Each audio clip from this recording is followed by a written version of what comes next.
राधे कृष्ण।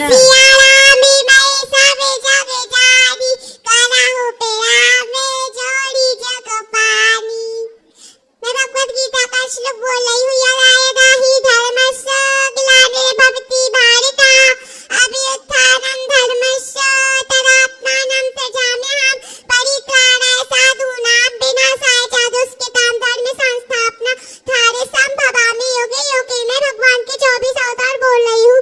नारायण नारद हरि कपिल देव श्री राम हंस हरि मोहिनी दत्तते सुखधाम नरसेवा मंड्यास जी ऋषभदेव को यज्ञ पुरुष धन्वंतरी बुद्ध कल की अवतार तथा राजा भावै पुनी कृष्ण चंद्र भगवान परशुराम मत्स्य कमर पदम पुराण पिंपार। सुंदर। पंडित जी आप कैसे हैं? कृपा है। पंडित जी मैं और मेरी छोटी बहन आपकी गोदी में बैठकर भजन गाना चाहते हैं अभी। हाँ अभी गा लेना, अभी ऊपर बैठेंगे। लाला श्याम ठीक है। राधे श्याम खुश रहो। और बोलना है गुरुजी से। हम क्या बोलना है? क्या नाम है आपका? लाला क्या नाम है? लाला श्याम। जय श्री राधे कृष्णा। पंडित जी लो पता चलो। गुरु जी जय श्री राधे कृष्णा। गुरु जी ऐसा क्या क्या किया जाए कि बच्चों में संस्कार आ जाए? स्कूल में कैसे हो कि आज के बच्चे थोड़ा संस्कार आप लोग दे रहे हैं, अपने स्कूल के अतिरिक्त भी समय दीजिएगा तो संस्कार आ जाएंगे। केवल स्कूल के आश्रित रहेंगे तो संस्कार नहीं आएंगे। स्कूल के अतिरिक्त भी आप यदि उनको अलग से संस्कार देते हैं, पढ़ाते हैं तो आएंगे जरूर। गुरु जी कुछ महीनों पहले हम आपके यहाँ आए थे जी। तो बेटी ने भजन गाया था, वो वीडियो वायरल हो गई थी, तब से बेटी भजन गाने लगी है। वो कुछ दान राशि लेकर आई है, भजन गाने पे मिली उसे वो दान राशि। अच्छा भजन सुना दो आप। सुनाओ क्या भजन है? ना कृष्ण ना मिलीनो तन भरी जवानी में तू डूब के मर जा रे चुल्लू भर पानी में क्या लायो दुनिया में मिल जाए वो माटी में एक दिन काया तेरी कस जाएगी काठी में पानी का बबूला है पानी का बबूला है मिल जाए वो पानी में तू डूब के मर जा रे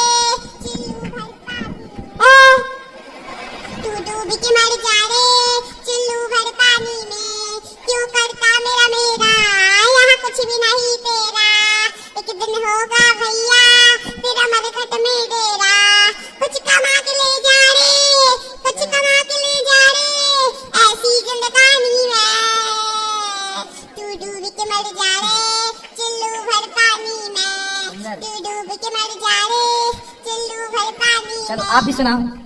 बोलो राधा हाँ तू डूब के मर जा रे। बोला आप कैसे गाओ? तू डूब के मर जा रे चुल्लू भर पानी में। अर्पिता अर्पिता देखो बोलो बोलो अर्पिता। बोलो तू डूब के मर जा रे चुल्लू भर। बोलो श्री कृष्ण गोविंद हरे मुरारी। बोलो श्री कृष्ण। बोलो श्री कृष्ण। श्री कृष्ण। अर्पिता बोल दो। देखो बोलो श्री कृष्ण। दादा राधा। बोलो राधा दादा राधा दादा राधा दादा राधा दादा कृष्ण दादा कृष्ण दादा कृष्ण। बोल दो बिट्टू श्याम। बोलो श्याम श्याम श्याम। अर्पिता बोल दो आप जो दान राशि लेकर आई हो। खुश बोलो। रहो।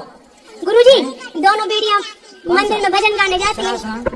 देखो हिंदू जगने लगा है घर घर गूंजा नारा देखो हिंदू जगने लगा है घर घर गूंजा नारा राम राम का ले लो सहारा कर लो अभी उजियारा भारत हिंदू राष्ट्र बनेगा यही संकल्प है हमारा भारत हिंदू राष्ट्र बनेगा बाकी सबका नारा हम भी सनातनी तुम भी सनातनी हम भी सनातनी तुम भी सनातनी जग सनातनी है सीताराम सीताराम गाओ रे राधे श्याम गाओ रे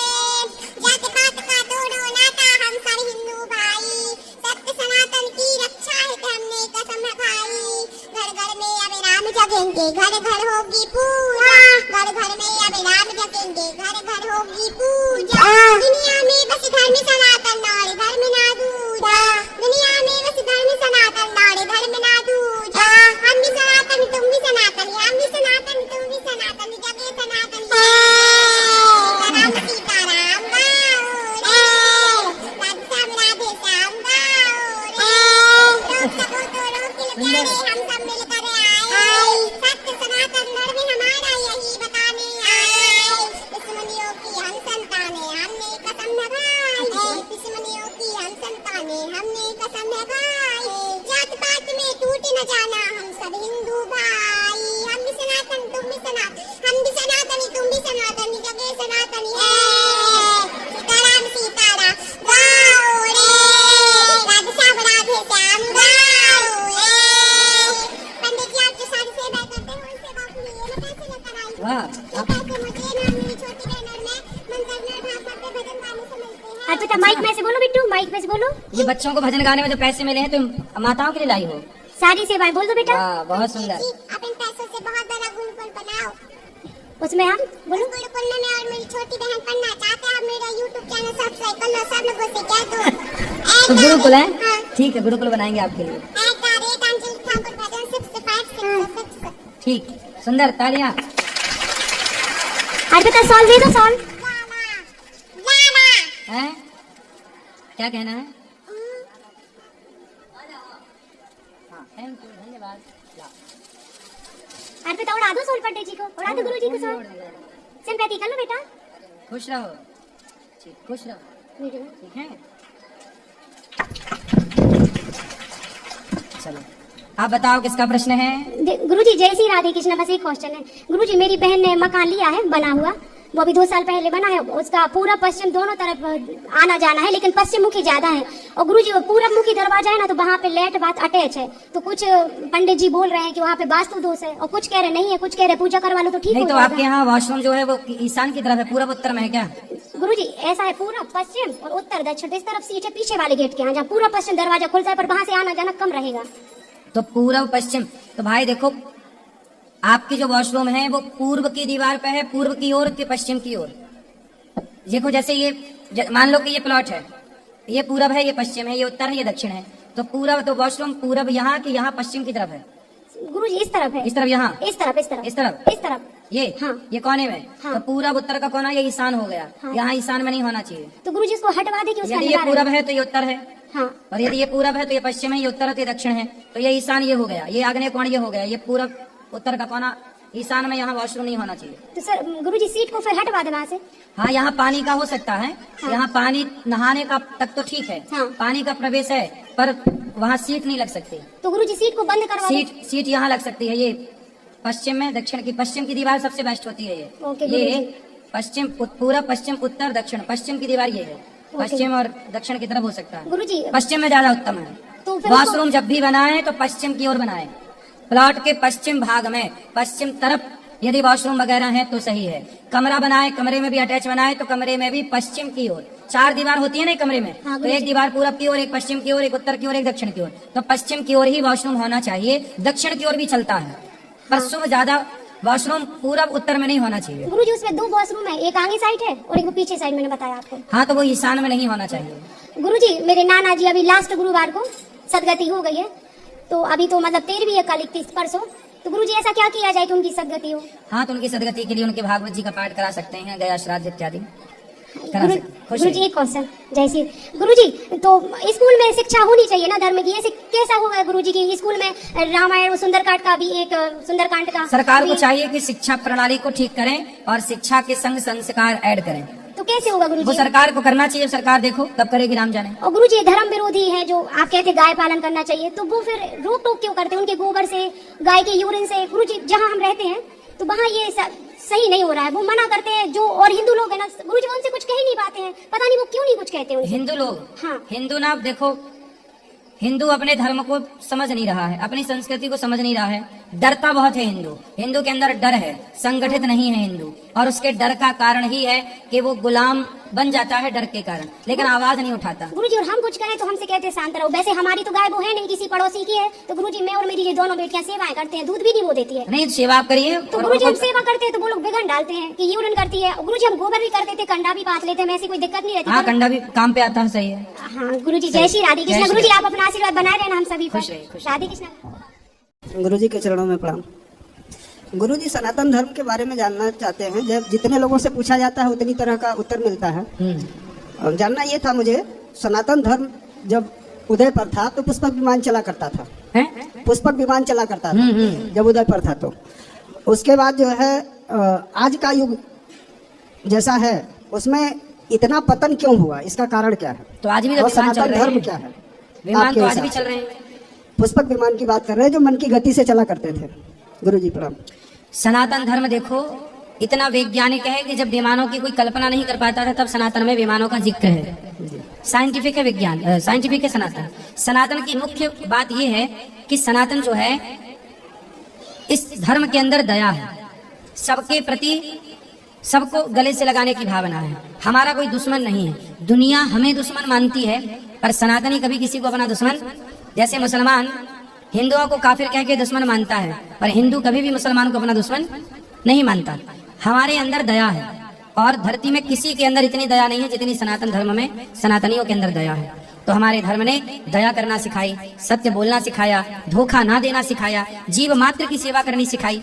सांप को दूध पिलाना सनातनी जानता है, कुत्ते को रोटी डालना सनातनी जानता है, पक्षी को दाना डालना सनातनी जानता है, नदी का सम्मान करना सनातनी जानता है, पेड़ पौधों का सम्मान करना, पर्वतों का सम्मान करना, गिरिराज जी कामतानाथ जी का सम्मान करना, पर्वतों के रूप में भगवान का सम्मान करना सनातनी जानता है। और एक सनातनी ही ऐसा है जो पत्थर का भी आदर करता है, पत्थर का भी सम्मान करता है। इसलिए आप सब श्रेष्ठ हैं कि सनातन धर्म में हैं। हमारे यहाँ नारी को भगवान का दर्जा दिया गया है और किसी मजहब पंथ को उठाकर देखिए नारी को भगवान की बराबरी में नहीं बिठाया गया, केवल सनातनियों में ही नारी को भगवान के बराबर में बिठाया गया है। इसलिए सनातन श्रेष्ठ है क्योंकि यहाँ रिस्पेक्ट ज्यादा है, सम्मान ज्यादा करता है सनातनी। जी गुरुजी, सनातन धर्म में गुरुजी पाप और पुण्य होता है, बताया जाता है। हाँ, भीष्म पितामह ने एक पाप किया था, जब उनको बोलना था तो उन्होंने बोला नहीं था।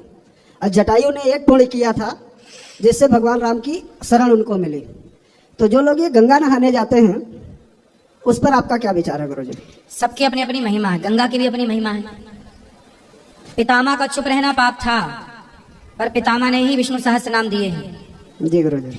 जटायु ने क्रोध किया रावण पर, वो पुण्य बन गया, क्रोध भी पुण्य बन गया क्योंकि सीता माँ की रक्षा के लिए क्रोध किया गया।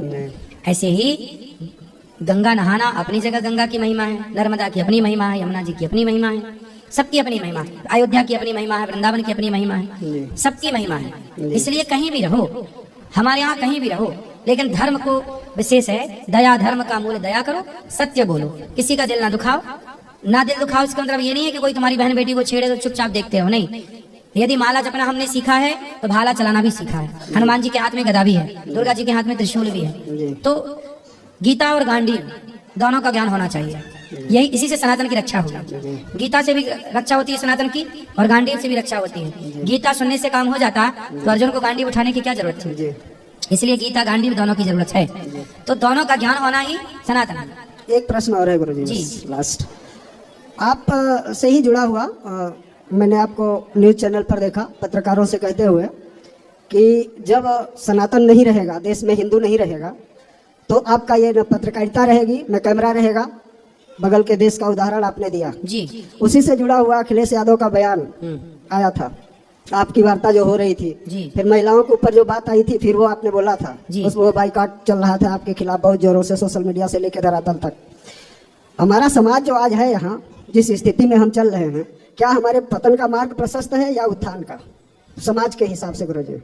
चरण स्पर्श। देखिए, आज की समाज सनातनी यदि संगठित नहीं है, यदि सनातनी संगठित नहीं है और नहीं जागे तो पतन की ओर है, और यदि सनातनी जाग गए और संगठित हो गए तो उत्थान संभव है। तो उत्थान और पतन दोनों अब आपके हाथ में है, तुम्हारे हवाले वतन साथियों। आप चाहे तो बिगाड़ लो, चाहे तो बना लो। यदि संगठित हो गए सनातनी तो क्या मजाल कि कोई तुम्हारी ओर देख ले, और बिखर गए। हमारे यहाँ नेताओं ने क्या किया, जातियों के नाम पे जहर घोल दिया और जातवाद फैला दिया, और जातवाद के नाम पे वोट लेकर के और आपस में लड़ाते हैं। अभी मैं मायावती जी का एक बयान सुना, मुझे अच्छा लगा। मायावती जी कह रही थी कि देखो भैया, नेताजी तो आएंगे, गांव में भाषण देके चले जाएंगे, तुम ब्राह्मण क्षत्रिय वैश्य शुद्ध करके चले जाएंगे, पर गांव में तुम सबको एक साथ सदा रहना है। हमारे गांव में ब्राह्मण भी हैं, ठाकुर भी हैं, यादव भी हैं, और हमारे यहाँ हरिजन भी हैं, हमारे यहाँ कोल भील भी हैं, सब हैं। तो नेता तो आएगा हमें लड़ा के चला जाएगा, पर हम गांव के सब लोगों को सदा एक साथ रहना है। तो नेताओं के भड़काने पर लड़के क्यों रहें? सदा से गांव के लोग एक साथ मिलजुल कर रहे हैं, एक दूसरे के दुख दर्द में काम आए हैं। तो आज भी सनातनियों, आप लड़कर नहीं, प्यार मोहब्बत से रहो, इसी से भला है। बहुत बहुत धन्यवाद। इसी से भलाई हम सबकी। भारत का हर गांव ऐसा है जिस गांव में सारे समाज के लोग रहते हैं, 4-6 समाज तो रहती होगी। इसलिए तुम क्यों लड़ो? सदा तुम दोनों एक दूसरे के सपोर्टर हो, एक दूसरे के काम आओगे। हमारे गांव में कोई भी गरीब परिवार की बेटी जो आदिवासी हैं और जो गरीब, जिनको आज की भाषा में आदिवासी और हरिजन कहते हैं, उन लोगों की बेटियों का जब विवाह होता है तो ये दास अनिरुद्ध, मैं वृंदावन रहता हूँ, पर हमारे गांव में यदि मोची समाज में किसी बेटी का विवाह है तो मेरे पास फोन आ जाता है कि बेटी का विवाह है, और बारातियों की भोजन की सेवा यहीं से जाती है, गौरी गोपाल की सेवा। राधे राधे। उनके जितना सेवा होगी मेरे गांव में, जितनी बेटियों का विवाह होता है, हम सब प्रेम से मिलजुल के करते हैं सबका, सबको अपनी बेटी की तरह। अब हम आपस में क्यों लड़े? जब हम पैदा हुए तब हमारे गांव में सारे समाज के लोग रहते थे, वो प्यार से रहते थे, तो आज हम क्यों लड़के रहे? हम भी क्यों ना प्यार से रहे? इसलिए हम सबको साथ रहना चाहिए। बहुत बहुत